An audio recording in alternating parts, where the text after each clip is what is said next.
Hello, welcome to another episode of Tom's Tube Chan. Today I want to talk to you about the MT-01 again and a few more updates that I've done to it. Mainly the carbon bits that I've got from carbon styling, new tyres, crash protection and future plans. So stay tuned and let's have a look.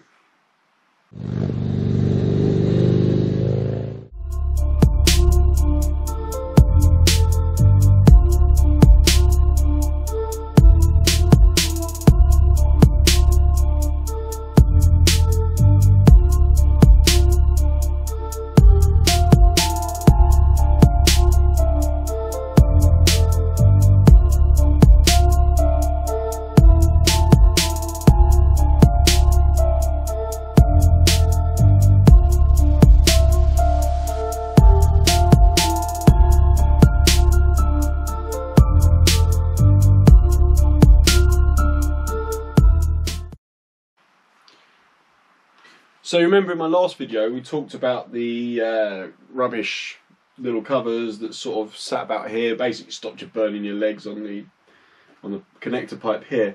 Now what I did was I got back in touch with Michael at Carbon Styling and got him to send me these excellent covers, which are basically a copy of the Akrapovic style.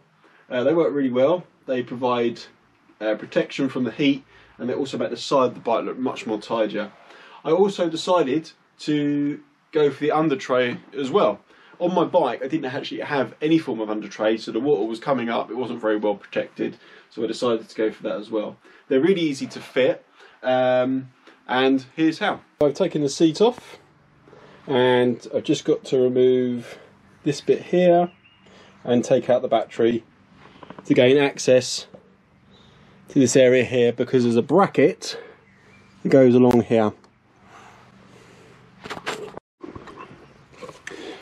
Okay, so we've now managed to remove the bolts and give us some play to fit the bracket.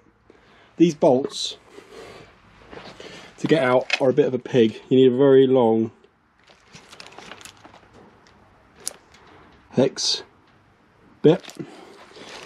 Now I recommend leaving them in the holes if you can, because once they're out they're going to be a pig to get back in.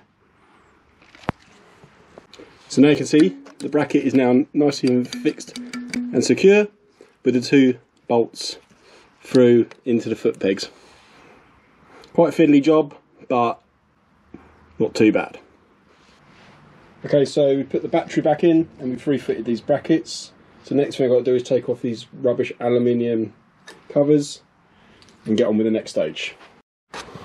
Okay, so we've got the first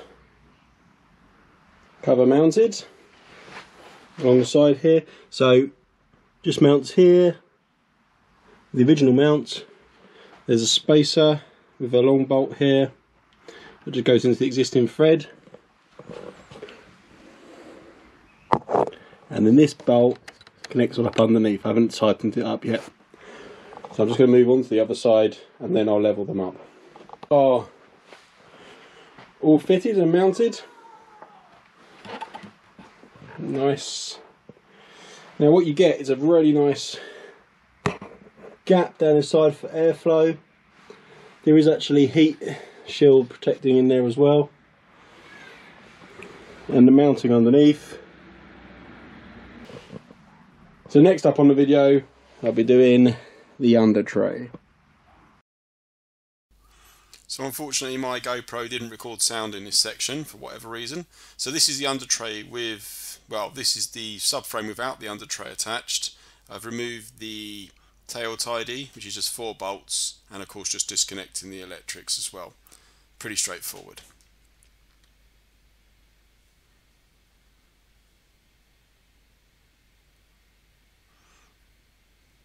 And then next up, the Undertray fitted. It just slides straight over the subframe. You've got 2 mounting bolts at the bottom here, and they're mounted with plastic rivets. If you need those rivets, the links are below. And then of course it lines up with the 4 bolt holes on the subframe. like so, with a hole for the electrics. This is with it fitted. You can see I've got two button bolts, or button Allen, whatever you want to call them, fitted at the top. They just sit straight through into an existing thread that's already there.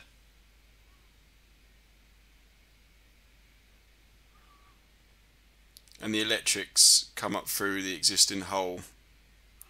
And you can see the plastic rivets fitted there as well. Just makes the hole under the bike look so much tidier,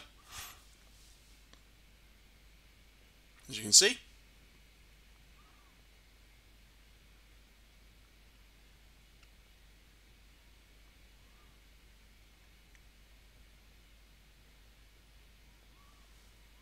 And the other thing this Undertray has is it comes right up to the seat, so you've now got a much more tidier contour around the back of the bike rather than being able to see straight through.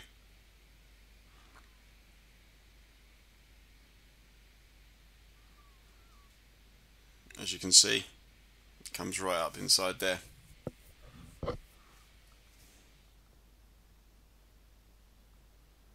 So overall, giving the bike just generally a better finish, which is what we want. So the other thing I decided to go for was crash protection on both sides of the engine, lower down. I am still looking at ones for up here, but I haven't decided on what ones to go for. I think they look a bit garish, so we'll see from what I can find in the future. The other thing I decided to do was go for some new tyres, and I went for the Pilot Power Sport 2CT. Now, main reason is they're really sticky, they're really cheap, offer at a time. They've made a hell of a difference to handling on the bike, turns in much easier and holds its line much better. So that's great. The other thing I've decided to do was actually upgrade, well, change the throttle position sensor. I was having a few issues with the bike cutting out mid-corner and things like that. Not great. So I decided to swap the throttle position sensor with a newer one. Now, Yamaha actually did a recall on these bikes when they were first brought out to actually replace the throttle position sensor. I couldn't find that work had been done, and after checking out a few of the forums and the Facebook pages, it looks like mine had the symptoms of a dodgy throttle position sensor, so I got it changed. On my website I actually show you how to change it. It's a little bit thin, it's behind this cover here. It just needs, you know, a little bit of thought when you do it. But it's easy enough to do at home. Other than that, I haven't changed much else on the bike. I just wanted to show you these and go from there. Anyway, thanks for watching. Give me a thumbs up and a subscribe if you haven't done so already. At this moment, I believe I'm on 788 subscribers, which is fantastic. So any more than that would be great. So please support the channel and give us a subscribe. Thanks for watching and see you soon.